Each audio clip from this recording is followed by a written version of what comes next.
Boa noite, boa noite. Super live de gala com a presidente e, pontualmente, a minha presidente Rita Cortez, que é a segunda mulher a presidir essa que é a mais importante Jesus, eu tô instituição incrédulo. jurídica. Rita Cortez. E Fala, meu aí, tudo amigo. bem? Achei que você tinha me esquecido. Eu cheguei na hora, às 19 Ó, três, a gente em não, ponto. aqui 19h05. Ai, Não, gente, tá tô vendo horrível, ali né? 19 três. Deixa eu ajeitar aqui. Pronto. Mas é um horário relaxado, assim, também, que se atrasar um pouquinho não é o fim do mundo, não. Com certeza. E, É aliás, você é o rei muito. das lives, né? Então você já Eu está sou o rei das acostumado. lives. Eu tô trancado aqui já há algum tempo, desde que começou a pandemia. Estou aqui sozinho no apartamento. É, e essa tem sido a forma de comunicação e que está causando muito sucesso. Tem fila para entrar agora na live, você já viu o negócio desse? Eu já estou com Eu, a a- agenda lá de setembro. E sempre também com um vinhozinho, que eu peguei a mania do cacai, tem um vinhozinho para soltar a língua. vai dar certo.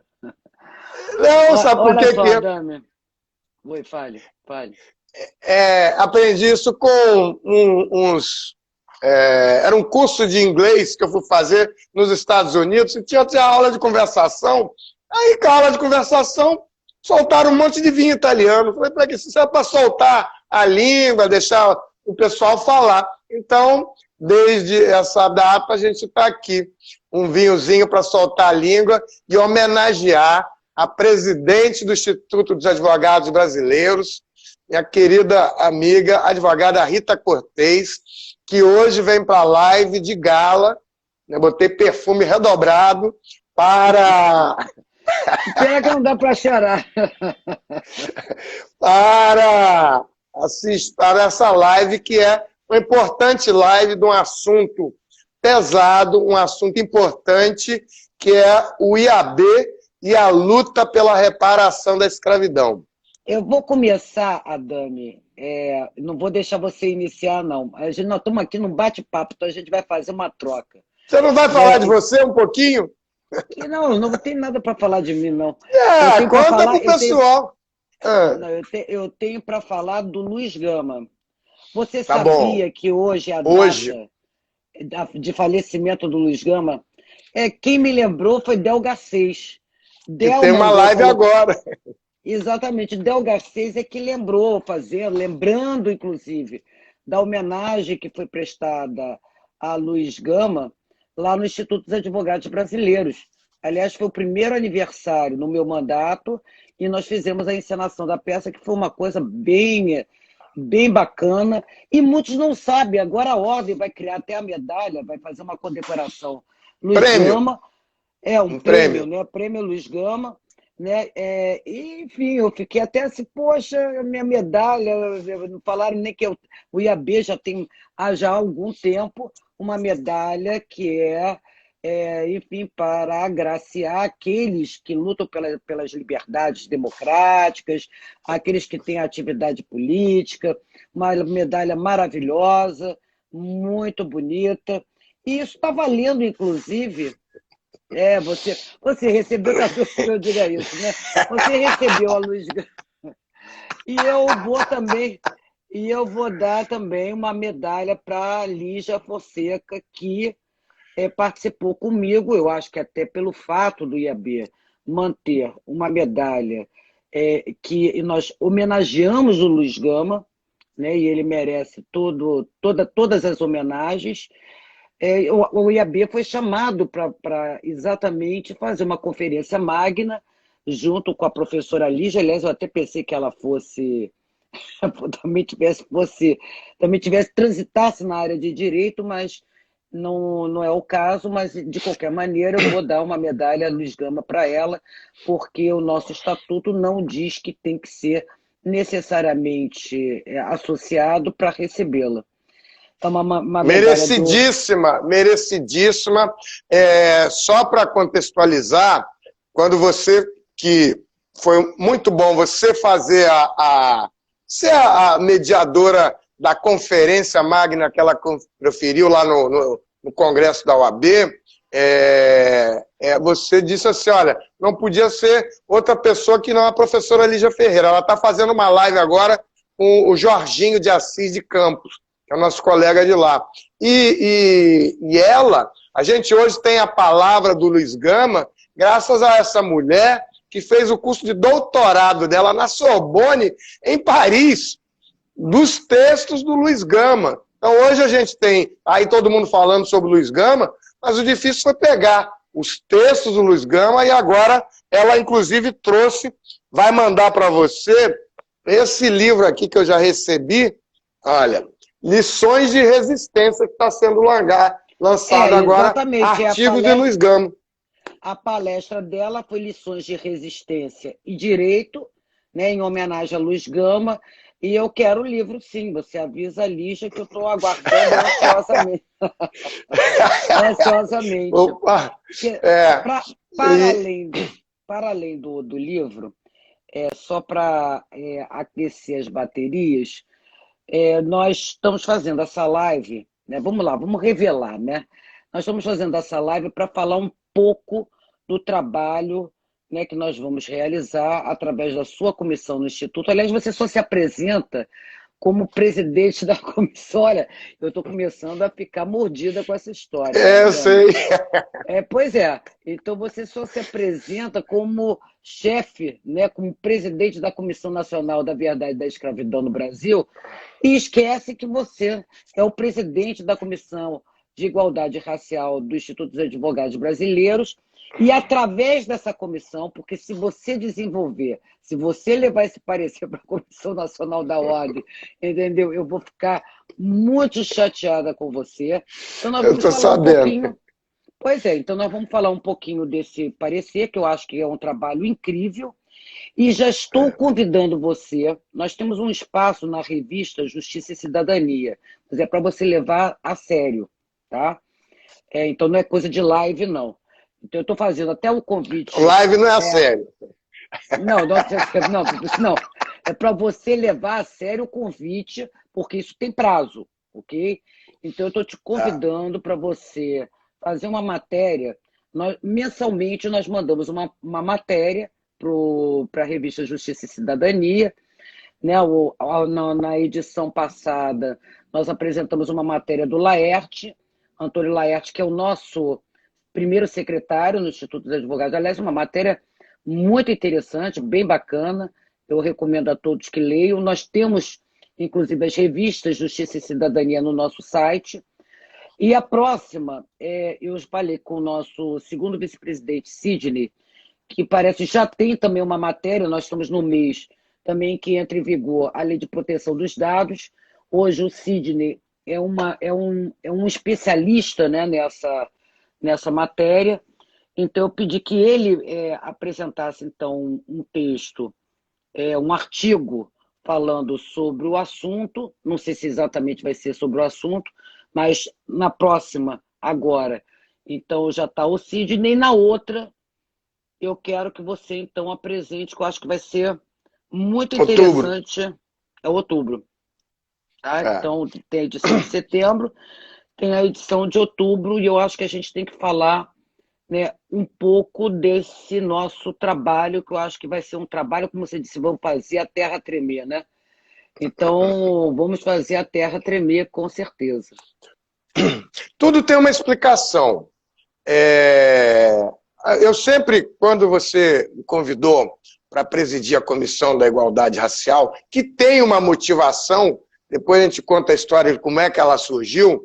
Na verdade, essa comissão ela já existiu há 20 anos atrás, comigo e com o desembargador André Frontes, nosso confrade. E quando você abriu o Seminário Nacional Quilombola, que foi realizado o ano passado, ou 2 anos atrás, na sede do Tribunal Regional Federal, quando você soube a história, assim, eles quase foram para fora do IAB, há 20 anos atrás. Eu disse, mas não sabia disso, vou recriar a comissão.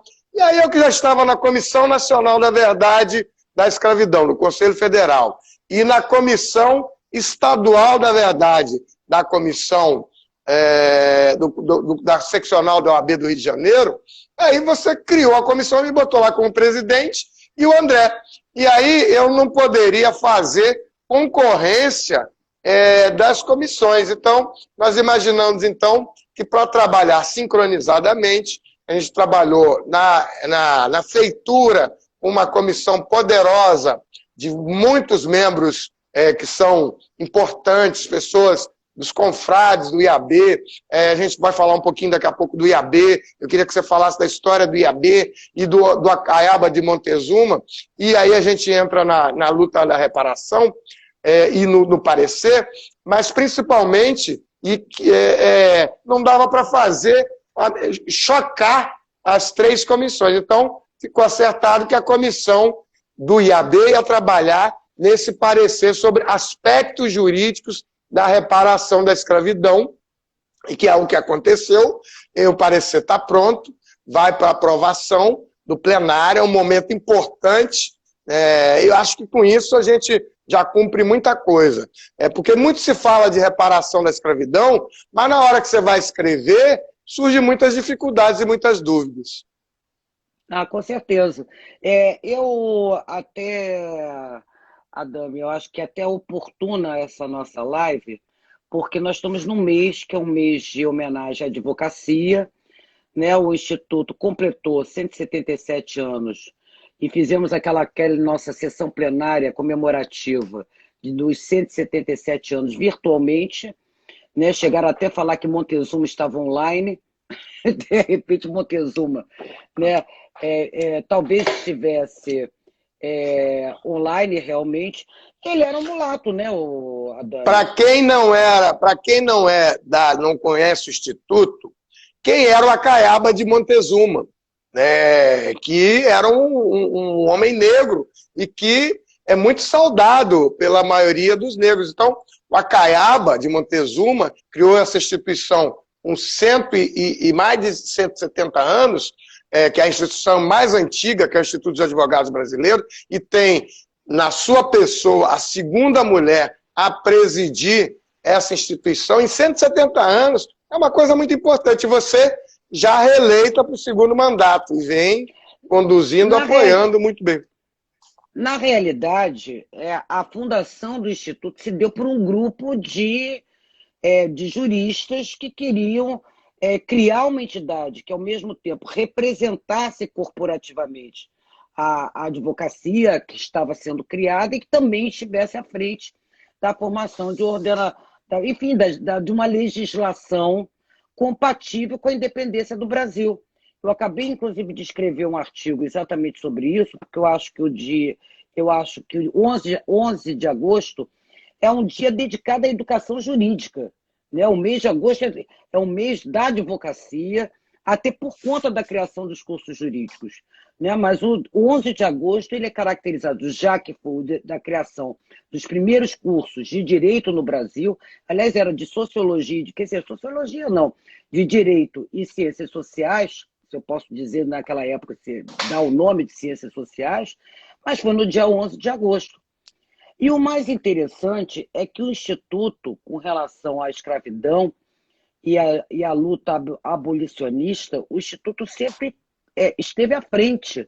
Grandes discussões foram travadas no Instituto dos Advogados Brasileiros e muita gente não sabe.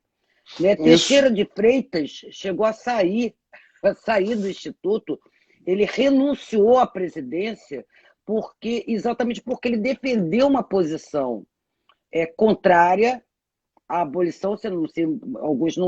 O grande Teixeira de Freitas, um grande jurisconsulto, inclusive fez aniversário. Houve até uma homenagem prestada a ele na sessão de quarta-feira passada.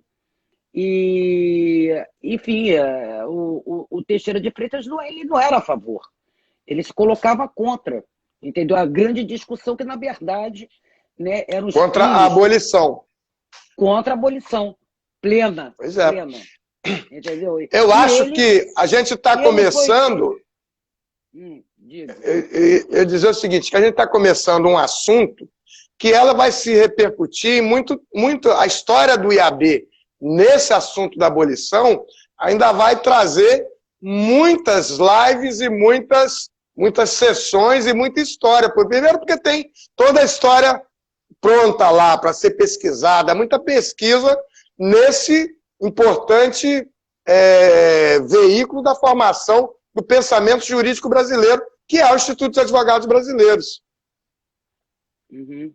Não, sem dúvida nenhuma. E poucos sabem dos temas que eram discutidos. Teve muitos temas debatidos no Instituto, todos vinculados à questão, vamos dizer assim, à luta abolicionista. Né? Então, eram temas jurídicos que se discutiam naquela ocasião, por volta de aí, 1840 e poucos, enfim, em seguida, eu não me recordo muito bem, mas isso daí a gente pode escrever. O período antes da abolição. Antes da abolição. Foi antes da abolição. Sim. Então, eram temas que eram vinculados, que faziam parte da luta abolicionista, mas eram temas jurídicos.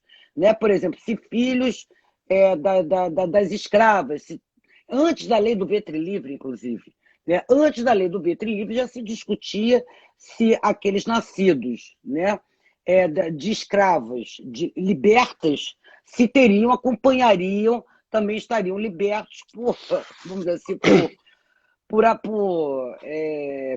via de consequência. Então, Ô, Rita, oi. Esse material está disponível para pesquisa na biblioteca do IAB, né? Ou já está digital? Isso que é importante falar para os pesquisadores, que esse material está disponível e a gente pode até evoluir para o que a gente está propondo como live hoje, que é a luta da reparação da escravidão e a da abolição, que passa por ela, pode se tornar um tema permanente do Instituto dos Advogados Brasileiros, da pesquisa das suas atas. Sim, agora nós temos um centro de memória que é cuidado pelo Ariberto. Ele, aos pouquinhos, tem vamos dizer assim, produzido um trabalho para esse centro de memórias, um trabalho de levantamento da história, né, de toda a história que envolve, de todas as discussões, né, que envolveram, que o Instituto dos Advogados Brasileiros travou nos seus 177 anos. É uma lição de história do Brasil. Né? Nós dizemos isso. Né? O IAB não é só uma história do direito, não é só uma história da advocacia, é uma história do Brasil. Então, se nós lermos a Constituição do Império, nós vamos ver que não tinha, por exemplo, uma linha sobre a questão da escravidão. Né? E, lógico, até historicamente, naquele momento, né, era um país agrícola, né? Você tinha os senhores de engenho, que praticamente formavam a elite brasileira. Então, era impossível se defender. Diziam que defender a libertação dos escravos seria ir contra a economia, o progresso da economia brasileira naquele momento. Então, não tem uma linha na Constituição. Assim como na Lei Áurea, não tem uma linha sobre a indenização. Houve a libertação dos escravos e escravas, né? Mas não tem uma linha sobre indenização ou de inclusão, né? Inclusão dos libertos, né, na sociedade do ponto de vista social. Eu acho que nós temos uma dívida histórica, né? E eu acho que é isso que nós estamos trabalhando. A dívida histórica do Brasil é enorme. Eu me lembro que nós fizemos uma moção, eu não me lembro, eu acho que falando sobre isso. Aliás, quem inclusive produziu o texto foi a Kátia Tavares, que é também nossa diretora, responsável pela revista digital. Nós fizemos uma moção, acho que no 13 de maio, acho que tem uns 2 anos isso, uma moção de homenagem ao 13 de maio, em que se destacava exatamente isso, né? A dívida histórica do Brasil, né, para com os escravos e escravas libertos, né, pela Lei Áurea, e, enfim, e não houve nenhum trabalho de transição dessa situação para a inclusão, né, dos negros e negras, né, enfim, na sociedade, naquele momento, e nem haveria, né? Porque muita coisa era história para inglês ver, e a gente tem até a passagem histórica da Inglaterra, né, que a Inglaterra que pressionou o Brasil a não ter mais o tráfico de escravos, mas era simplesmente ignorada. Né? Daí surgiu a história para inglês ver, né? Lei para inglês ver. Então, ninguém cumpria, ficava por isso mesmo.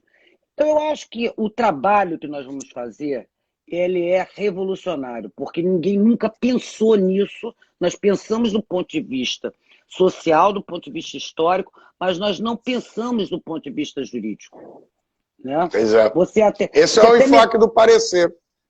Você até me mandou uns itens que eu disse para você que era um verdadeiro interrogatório sobre o parecer, que eu disse que você falaria muito melhor do que eu. Né? Eu falo.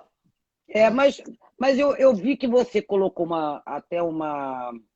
Enfim, na nossa conversa, que nós situássemos, né, esse tema nosso fazendo, vamos dizer assim, uma comparação com outros países, né, Sim, quais seriam direito os países comparado. com direito comparado, né? Então, mas eu me lembro que tinha uma história dos Estados Unidos que dava logo que depois que acabou a Guerra Civil, em que se deu aos escravos não sei quantos acres de terra e mais uma mula. Uma mula e um acre. É uma mula e acres de terra. E um acre. Mas a quantidade de acres de terra eu realmente não me lembro. Né? Mas a mula ficou, entendeu? Enfim, no meu pensamento até hoje, uma mula e não sei quantos acres de terra. Era bom, mas houve pelo menos uma tentativa de reparação. É lógico que ninguém recebeu a mula, ninguém recebeu os acres de terra, dizem os historiadores, né, que contam a história dos Estados Unidos. E, enfim, eu acho que realmente é uma iniciativa, mas uma iniciativa, entendeu? Que eu não sei se realmente era para ser levada a sério. Né? Não sei se era para ser levada a sério. Na verdade... Oi. Na verdade, é um tema inicial. Nós temos falado aí, como advogado, e é o trabalho que a Comissão da Igualdade Racial está fazendo lá da OAB, está fazendo com a Silvia Cerqueira, que é a presidente da Comissão Nacional, de Ação Afirmativa, que é a cota. Mas a reparação da escravidão é você reparar como os judeus foram reparados pelos anos lá do nazismo, onde eles foram muito vilipendiados, roubados. Os negros, em todos os lugares do mundo, têm essa demanda na Jamaica, nos Estados Unidos, na Inglaterra, pelo que a sociedade escravocrata encheu de dinheiro os colonizadores, espoliando e transformando, especialmente, como diz o Iedo Ferreira, que você em vários eventos viu falar, da OAB,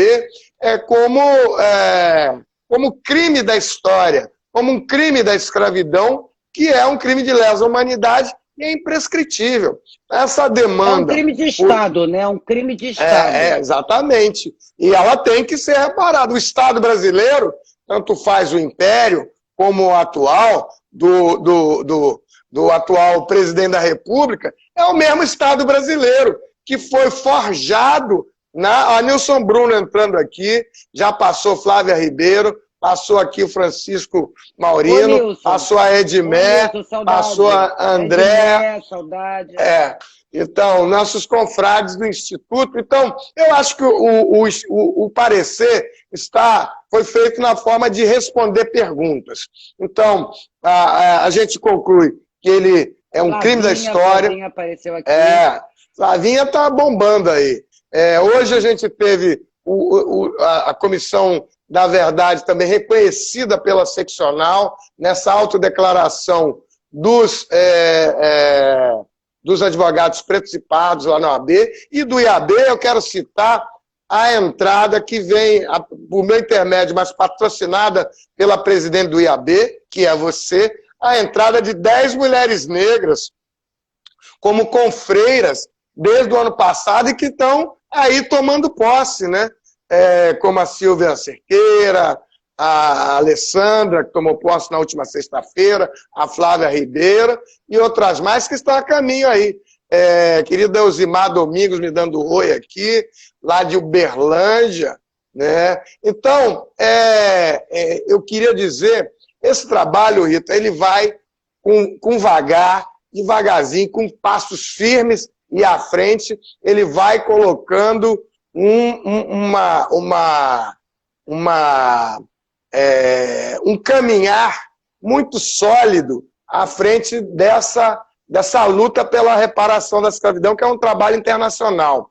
Quando a OAB fez, o ano passado, e você estava, como sempre, na mesa de abertura, a comparação da Namíbia pedindo reparação da escravidão à Alemanha pelo crime da história também dos povos herreiros, isso foi um momento muito importante. E eu acho que o IAB se coloca à frente numa luta internacional. A gente está brincando, mas é um momento muito sério que a jovem Comissão da Igualdade levou. Eu queria ainda lembrar os nossos amigos, confrades e confreiras que faleceram nesses últimos tempos, que são o nosso diretor aí, Arnon Velmo, importante. O homem mais importante do IAB, porque o diretor financeiro, Arnon Velmovich, que é um apoio permanente.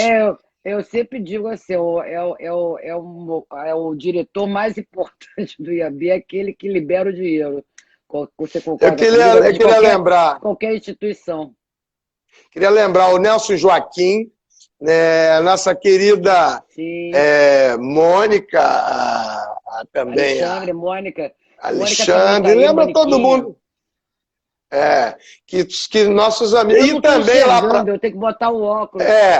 E também queria lembrar o Oswaldo Barbosa, que durante muitos anos. Alexandre Bastos, Oswaldão.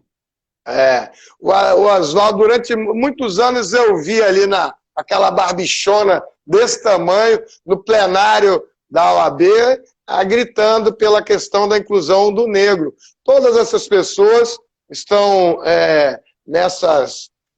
nesse trabalho que a gente vem fazendo, e os nossos importantes membros, aí, como o desembargador André Fontes, vai me lembrando mais aí, a Flavinha, que entrou recentemente, o nosso querido, você tem que lembrar importantíssimo membro, o desembargador Marquinhos, né?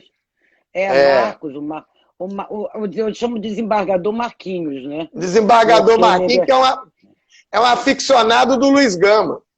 Que recebeu a Luiz Gama. Mas ele ofereceu o livro dele, a gente usou o livro dele na coisa, o doutor Euclides. Euclides. Exatamente. Euclides não consegue entrar. Acho que ele não consegue entrar em live, não. Mas não, Adame, Fale. eu acho que a gente podia tocar num assunto que eu acho que também é um assunto relevante, ainda que não seja a reparação, mas a política de cotas não deixa de ser, enfim, são ações afirmativas. As cotas raciais, por exemplo, nas universidades, foi uma discussão que começou na década de 70. Entendeu? Não, em 70 já se discutia. Mas elas só começam em 2000 na UERJ e na UNEB. Mas, exatamente. Mas a discussão já existia. Então, eu acho que hoje, engraçado, é a coisa da evolução. Né? Hoje você tem uma demanda, uma bandeira, né, que é realmente você criar as cotas no sistema da Ordem dos Advogados do Brasil. Assim como você tem as cotas das mulheres, entendeu? Porra, Dami, que você paridade. Um negócio? Né? Não, paridade. A paridade. Mas começou com a luta do seguinte, de manter uma cota X para as mulheres dentro do sistema OAB. tanto nas seccionais como na OAB Federal. Tá? Então, isso foi lentamente, a advocacia feminina conseguiu, enfim, alçar, né, uma representação através de cotas dentro do sistema. Hoje nós temos a questão da discussão da cota, né, para advogados negros e negras. Negras no sistema OAB, entendeu? Que eu acho que está sendo assim, eu acho que não é o seu caso, não é o caso das pessoas que estão envolvidas, né, realmente tem uma história de lutas, né, e tem conhecimento histórico, né? Eu vejo muita gente falar de uma forma demagógica, né? Até um certo, vamos dizer assim, uma coisa meio estilo populista, né? Então, isso é muito ruim, porque eu acho que isso enfraquece, entendeu? Enfraquece porque fica aquela coisa do clichê, entendeu? Das palavras de ordem, nada muito profundo, nada, entendeu? Que até para ser profundo, você tem que conhecer historicamente, né, o que nos levou a realmente a colocar em discussão, né, a reparação e os aspectos e a base jurídica para essa reparação. Uma indenização. Essa é a mais importante. Exatamente. A Rosânia Figueira, aí, presidente da subseção de Vassouras, e o doutor Ademir, presidente da Comissão da Verdade da Escravidão Negra da OAB de Campinas e membro da Comissão da Verdade. Entendeu? Um abraço. Muito bom tê-los aqui nessa live. Eu acho que você tocou num ponto importante e eu não estou conseguindo pegar aqui porque está no celular e não está entrando aqui no meu WhatsApp. Eu queria pegar os dados, talvez você pudesse só ler alguns tópicos aí, se você conseguir, né, do parecer, e a gente podia só fazer um appetizer. Vou tentar ver pelo tablet. Você queria falar, eu disse assim, ó, eu acho que você tem que falar... Não, é só tópicos. Eu acho que em linhas gerais,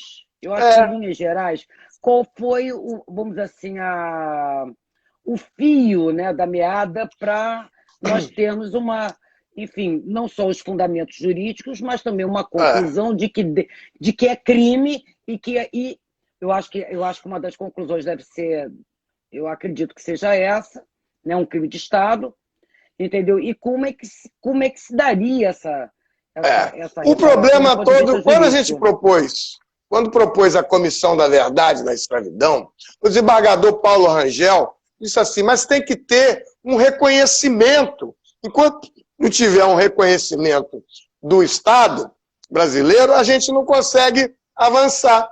E é isso que está... Aí fizemos lá a Comissão da Verdade, da Escravidão, está lá rolando. Você vê que é tão difícil que a Comissão da Verdade, com 3 gestões e o apoio dos presidentes do Conselho Federal, o Marcos Vinícius Furtado, o Lamáquia e o Santa Cruz, né, nós só conseguimos estar em 18 seccionais. Não dá para você botar assim, vai ser na mão grande, tem que botar. Então, não é um trabalho, muita gente, na verdade, não gosta. A discussão das cotas, ela está até hoje, nós já fomos 2 vezes, inclusive com a participação do Conselho Federal, no Supremo Tribunal Federal, na DPF 186, que regulou cotas para negros na educação, e na ADC 41, Ação Declaratória Constitucional, que foi requerido pelo Conselho Federal da OAB a pedido da Comissão da Verdade, que regulou cotas para negros no emprego público federal. Mas até hoje você tem a discussão de eu gosto de cota, eu não quero de cota.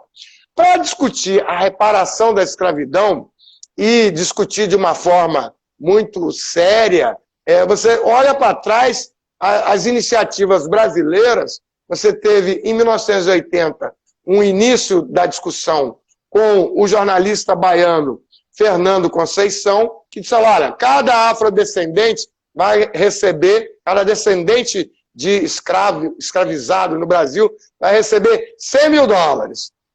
Né? Aí deu uma nota, mas fez um auê e o assunto parou. Depois vem a vereadora Claudete Vieira, de São Paulo, e diz, não, são não sei quantos mil reais. E fez uma confusão danada, chamou muita atenção, mas a discussão da reparação da escravidão acabou logo em seguida. Teve uma petição que foi para o Ministério Público Federal e acabou sendo uma recomendação.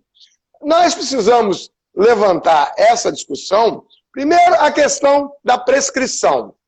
Se é considerado crime de escravidão, pelos tratados internacionais, principalmente a questão de Durban, de lesa humanidade.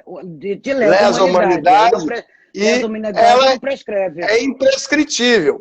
Então, mas você precisa elaborar, trabalhar, melhorar, chamar mais gente para fundamentar isso e começar a ganhar corações e mentes, né? Não adianta você fazer só uma petição bonita ou parecer bonito, e precisa começar a trabalhar isso. E precisa de mais gente para isso. E também saber qual é a reparação. Porque quando a gente fez a Comissão da Verdade, eu sugeri, olha, vamos dizer o seguinte, eu convidei várias pessoas para lá e disse assim, vamos não incorrer no mesmo, não é nem pecado, mas no mesmo fato de se falar que é dinheiro, as pessoas começam a dizer, tá vendo? São mais uns caras aí que estão inventando um jeito de ganhar algum dinheiro. Né? Então, deixamos isso para daqui a pouco. E começamos a buscar pistas e provas da escravidão, da mesma forma que agora o Iedo Ferreira trabalha com esse tema há 20 anos, um grupo muito específico que vem tratando disso há mais de 20 anos. Mas é um debate internacional e tem muita gente tratando disso. Na Jamaica, com os aborígenes, agora lá na Namíbia, tem toda uma relação dos povos africanos buscando reparação. E como os judeus também trabalharam. Então, a comunidade judaica, ela é uma comunidade de como é que a gente vai fazer para entrar nesse assunto. Então, usar os parâmetros da comunidade judaica é um modelo. É por isso que nós fizemos aquele evento, você vai lembrar, lá na Hebraica do Rio de Janeiro, trazendo o que é o Holocausto judeu e o Holocausto judeu e a reparação da escravidão negra. O que é um desafio, ou seja, uma coisa a ser superada, e o que é uma convergência. Porque mesmo entre os judeus, diz assim, mas é diferente. Mas como é diferente? Nós estamos falando de escravidão, nós estamos falando, e a escravidão negra é muito tempo maior. É o mesmo que comparar a anistia dos crimes de tortura. Todos falam muito em anistiado, em reparação, mas o tempo de escravidão negra da população brasileira é muito maior do que a própria anistia. E eu fiz essa pergunta para o Fábio Comparato, lá em Brasília, num evento que teve na UNB. E ele diz, olha, a gente está falando de anistia, do crime de tortura, do tempo da ditadura, eu vou ter um evento essa semana, e ele diz assim, a escravidão negra, a tortura da população negra está documentada desde o primeiro dia que o primeiro africano sequestrado na África botou o pé aqui, debaixo da mais repugnante tortura e que não se discute isso. Tem os quadros do Rugendas, né, que descrevendo os instrumentos de tortura que os africanos, e que é muito bonitinho para ver na novela das 6, e que quando uma loja colocou numa estampa da camisa, um monte de gente saiu indignado dizendo que era um absurdo usar aquela estampa que reportava uma situação de escravizado, mas que nem era de tortura. Eram pessoas andando lá, como você tem em várias gravuras da época. E aí se considerou que era um pecado mortal e que tinha que acabar isso. Mas qual é a diferença? E, por exemplo, você ter essa mesma situação de uma novela de época, com esse tema na novela das 6. Você tem lá os pretos e pardos, que é a forma de classificação do IBGE, os negros, né, fazendo o papel de escravizados, e ninguém acha ruim, porque passa na novela das 6. E quando você vai, o Prudente, o Wilson Prudente, nosso querido amigo, que era o relator da comissão, ele dizia o seguinte: mas se você for dizer que não pode, um monte de ator negro vai reclamar porque é a forma como ele tem trabalho nesse regime escravocrata que é a televisão brasileira. Olha aqui como é que é complicado. Eles vão ficar sem emprego. Dúvida. Sem dúvida. Né? E tem mais história. O que eu acho interessante, no outro dia eu estava defendendo que, além de ter a Comissão de Filosofia do Direito, ainda que sejam conexas, um tangencia o outro, nós devíamos ter uma comissão sobre história, né? História do direito, porque nós temos histórias dentro do Instituto dos Advogados Brasileiros, são muito interessantes. Eu me lembro, até foi um evento de criminalistas, quer dizer, não tinha nada a ver, mas um evento de criminalistas... Tem tudo a ver. Não, peraí, calma. Não tinha a ver o tema que eles estavam debatendo, os criminalistas, né, com essa discussão sobre temas, sobre matérias que foram colocadas em discussão dentro do Instituto dos Advogados Brasileiros. Eu me lembro que um deles, acho que foi o Geraldo Prado, que fez toda uma homenagem ao Instituto, falando exatamente que o Instituto tinha... o Instituto se transformou num fórum de discussão, né, em prol do abolicionismo. Enfim, e aí eu descobri, quer dizer, na apresentação do Geraldo Prado, né, e fui até dar uma olhada, eu acho que isso é importante. O Heriberto, eu acho que o Heriberto tem que ter a dimensão, a importância de nós trabalharmos melhor a memória do IAB. Nós tínhamos um sócio, entendeu? Um consórcio, agora não me lembro o nome, eu realmente, para lembrar de nome, a essa altura do campeonato, está difícil. Mas ele era um ardoroso defensor da abolição da escravatura. Defendia. E aí, por algum motivo, eu acho que pelo fato de algumas escravas, e aí a questão da lei do ventre livre, algumas escravas terem filhos de homens que eram casados, eu acho que isso daí aí pesou mais, né, a questão da concepção, que não deixa de ser patriarcalista, mas é machista, entendeu? Pesou muito mais o fato, né, de que estaria, vamos dizer assim, ele estaria traindo, né, a sua esposa, e ele votou, ele era um deputado, entendeu? E votou contra a lei do ventre livre. Entendeu? Então, são coisas interessantes. E ele era um ardoroso defensor, foi um dos responsáveis. Ele foi um dos responsáveis pela saída de Teixeira de Freitas, quando Teixeira de Freitas se colocou contrário à questão da abolição dos escravos. Ô, Rita, então eu queria muita história para contar que a gente na live não vai contar. Eu quero só propor essa ideia que você teve aí. Eu queria transformar isso num produto.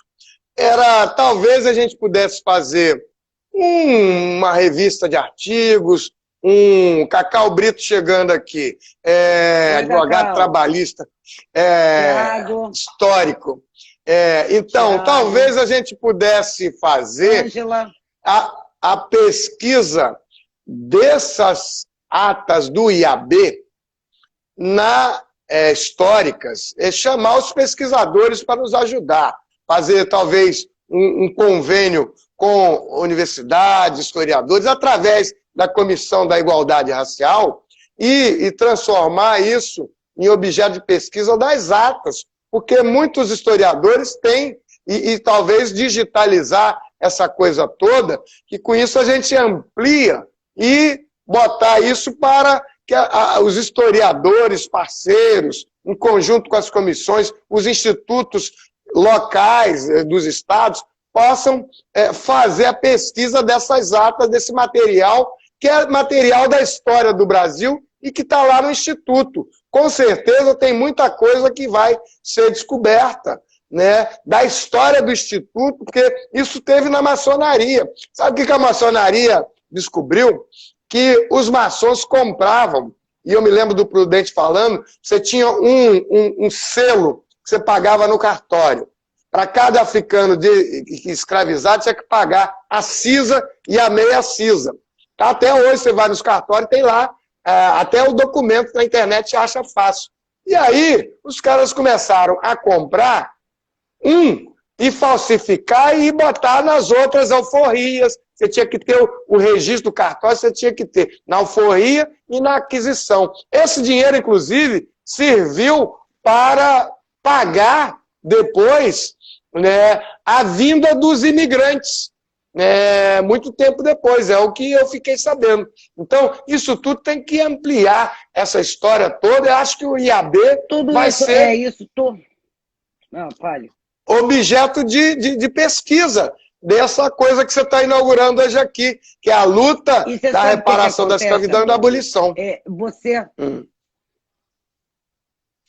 O racismo estrutural, ele não pode ser visto, ele não pode ter só uma leitura sociológica, que é da sociologia, é também da leitura jurídica. Então, se nós contarmos a história da discussão jurídica, juntando com toda análise já, e nós temos pessoas aí que estão à frente, realmente produzindo muito, né, e com uma literatura fantástica, né, sobre isso, eu acho que a gente consegue levantar as pessoas entenderem melhor, né, o do porquê, porque muita gente fica achando, esse negócio de cota, tudo é cota para índia, é cota para negra, é cota para mulher, e as pessoas vão entender que cotas é apenas, entendeu? É apenas uma atividade, entendeu? Que não chega a ser uma recuperação, né? Você, na verdade, uma recuperação, uma reparação, entendeu? Mas, enfim, são iniciativas. Iniciativa. E você cria também, eu acho que tem uma coisa que você ter atitudes didáticas, entendeu? Eu acho que determinadas, ainda que você não tenha uma efetividade, entendeu? Uma eficácia de toda a produção, como é o caso nosso do parecer, começa. Você não tem mesmo, mas você começa, e didaticamente, eu acho isso muito importante, porque você chama atenção para aquela situação e faz com que as pessoas entendam melhor. Nós estamos hoje com uma crise muito séria, e foi objeto até do artigo que eu escrevi na área da educação. Então serve tanto para a questão do racismo, serve tanto para a questão que eu digo que é fundamentalista, entendeu?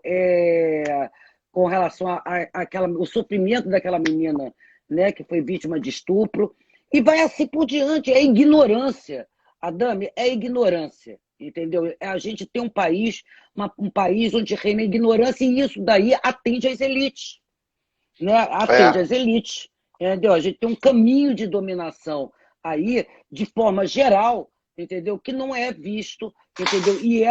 E tem que ser visto do ponto de vista jurídico. Talvez nós, como trabalhistas, que a gente lida muito com esse material, nós temos assim mais possibilidade, então talvez mais sensibilidade para isso. Não estou dizendo que os outros não tenham.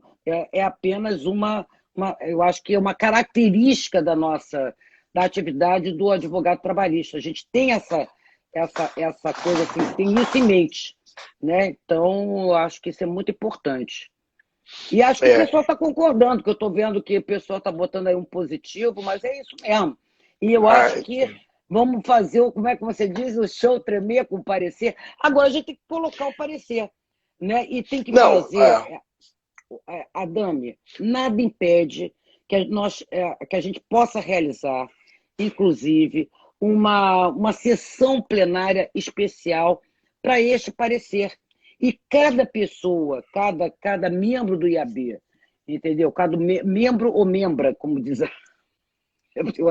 tem umas coisas que eu não costumo me acostumar. Presidenta, membra, Mas, enfim, mas os membros da comissão que participaram da elaboração do parecer, cada um apresentar um aspecto, entendeu? Exatamente todos esses itens que você queria me questionar aqui, entendeu?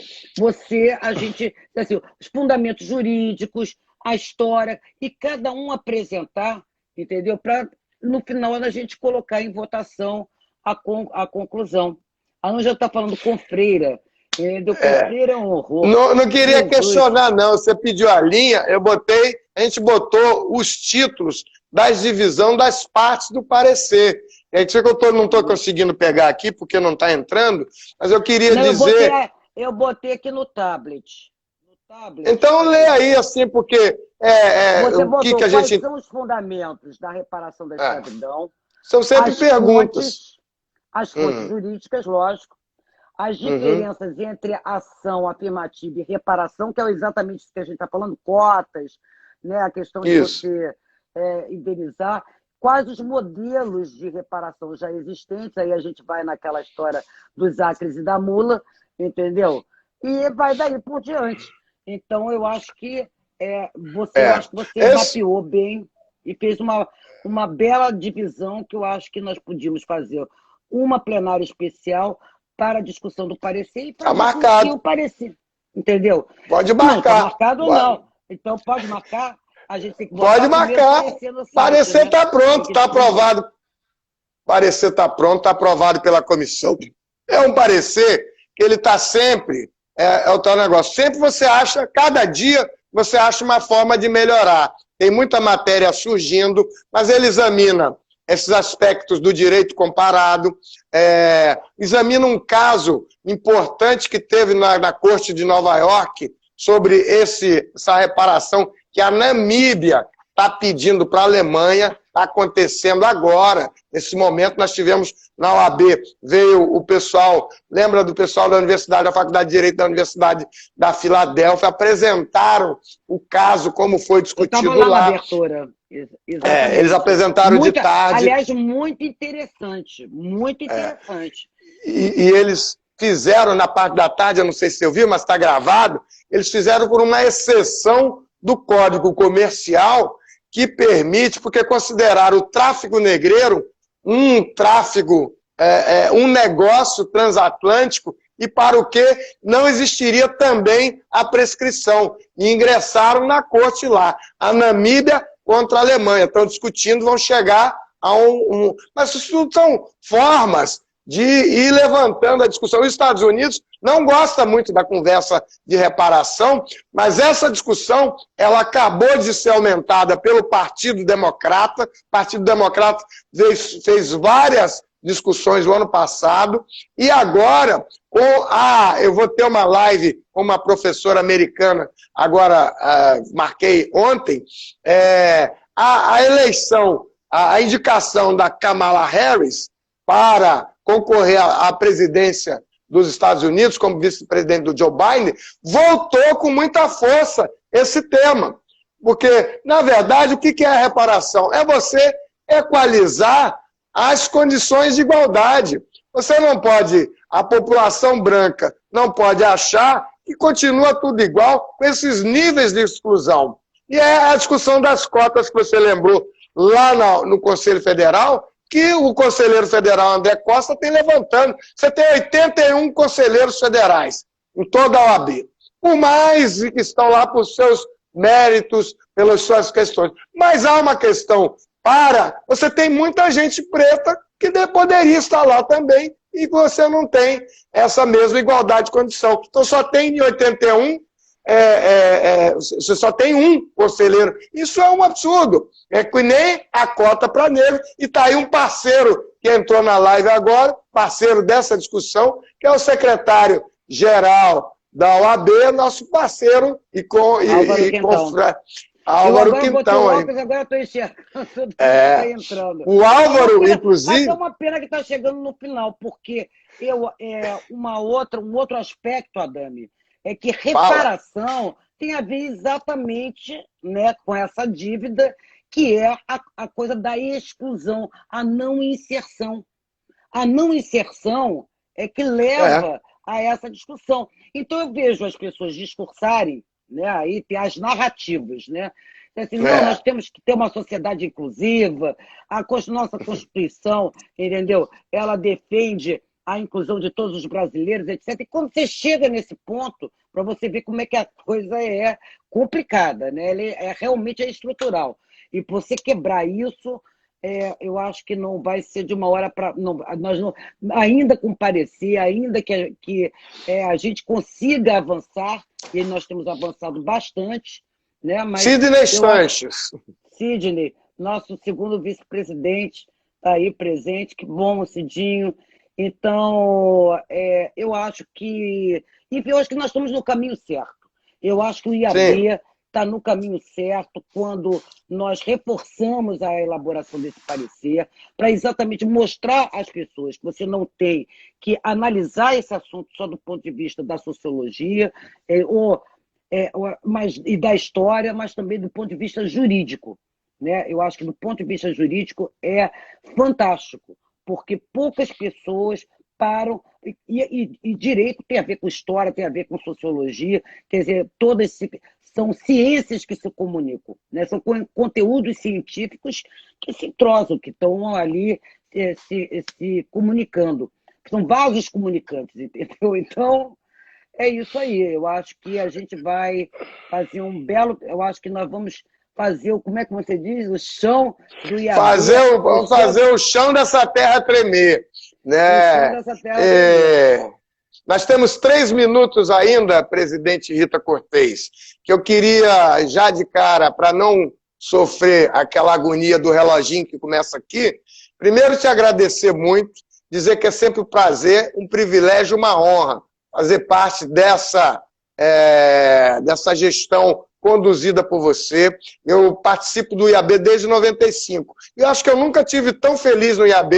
Então, você conseguiu até trazer eu, André, para essa comissão que estava lá nos 20 anos atrás, na nossa história. Nós estamos todos perfilados, você vai para a segunda gestão, você está revolucionando o IAB, é um prazer. E agora, esse parecer aí, ele vai fazer história. A gente vamos poder marcar vamos fazer um webinar e vamos fazer também esse dia em que o IAB vai aprovar esse parecer sobre aspectos jurídicos da reparação da escravidão e que não vai acabar, vai continuar. É um tema, a Paulina Chiziane, eu trouxe aqui até o livro dela, é uma autora africana, ela tem esse livro, As Andorinhas, Paulina Chiziane.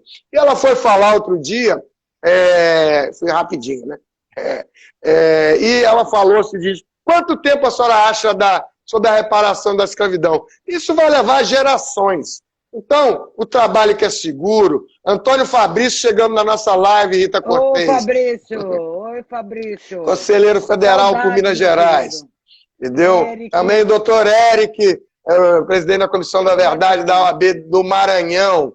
Então, eu acho que exatamente olha, tenho 20 segundos para dizer que eu te amo e que muito obrigado e vou ter que salvar a live. E vamos continuar nessas discussões, porque eu acho que elas são muito importantes. Nós vamos ter uma agora com relação aos grupos religiosos e eleição. 10 segundos. Então, olha, vou fechar. 8, 7.